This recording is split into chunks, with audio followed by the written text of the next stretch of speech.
Hello guys, welcome to our TV channel, Mr. Extano TV, ang TV ng bayan since 1521. Wala pa si Magellan, may TV na noon ang ating mga kababayan. Okay guys, sa ngayon po, magluluto po tayo ngayon ng paksiw na tuna. Dahil dipit po tayo ngayon, paksiw na tuna po ang lulutuin natin.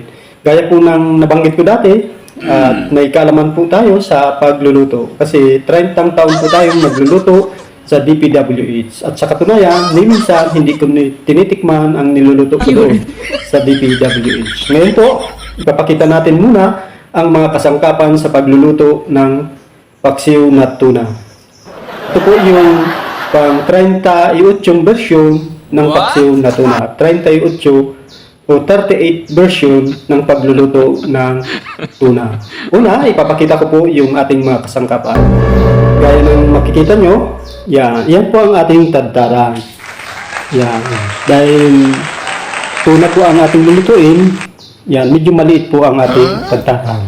At ang sunod pong ipapakita ko, yung pangmalakasan natin na kutsilyo.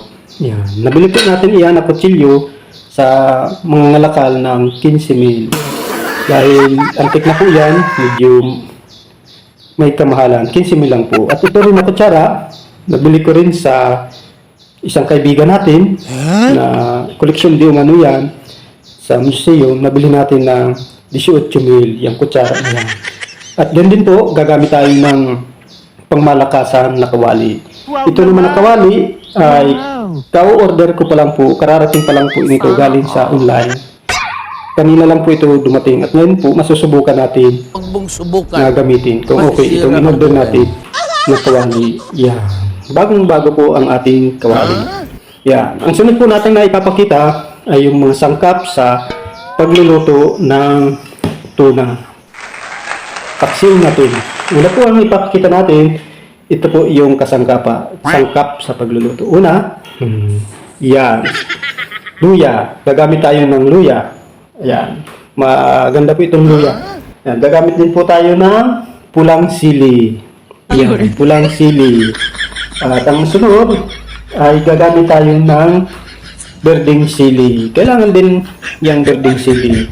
At gagamit din tayo ng paborito nating pangsaho. Paborito ng mga kaibigan nating nagpapa 5-6. Ito, sibuyas. Sibuyas. At sunod, gagamit din tayo ng bawang. Yan po ang mga gagamitin natin. Huwag niyo pang titipirin guys para sumarap ang inyong luto. Huwag niyo titipirin sa mga sangka. At syempre, lalagyan din natin ng paminta. May 3 butil po, sobra-sobra na yan.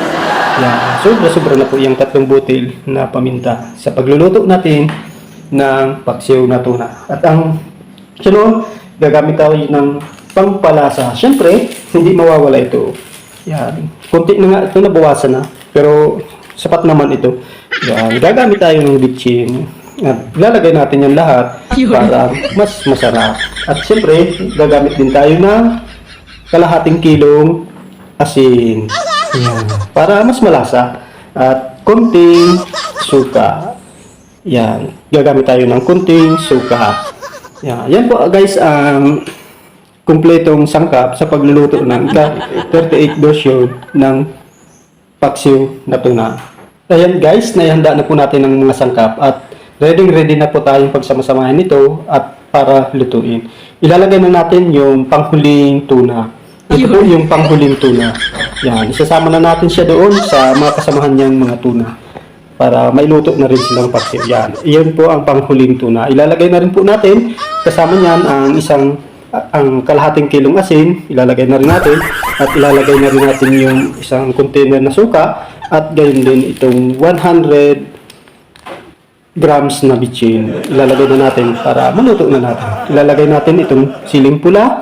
Yan, ilagay ang siling pula, ilagay ang siling green, sundan nyo po para makuha nyo at ilalagay natin itong napakaraming bawang at gayon din ilalagay na rin natin itong sibuyas. Napakaraming sibuyas doon sa papaksiwin natin. Ayan. Tapos ilalagay na rin natin itong luya. Ayan. At sigurado po, napakasarap niya. Simulan na po natin, lulutuin ko po, isasalang ko na po sa kalan. Kanina pala guys, nakalimutan natin ilagay ang 3 butil na paminta. Dinurog na 3 butil na paminta. ilalagay na natin siya guys. Ihahabol natin. Pwede pa naman siyang ihabol. Yan, ilalagay natin yung 3 butil na dinurog na paminta.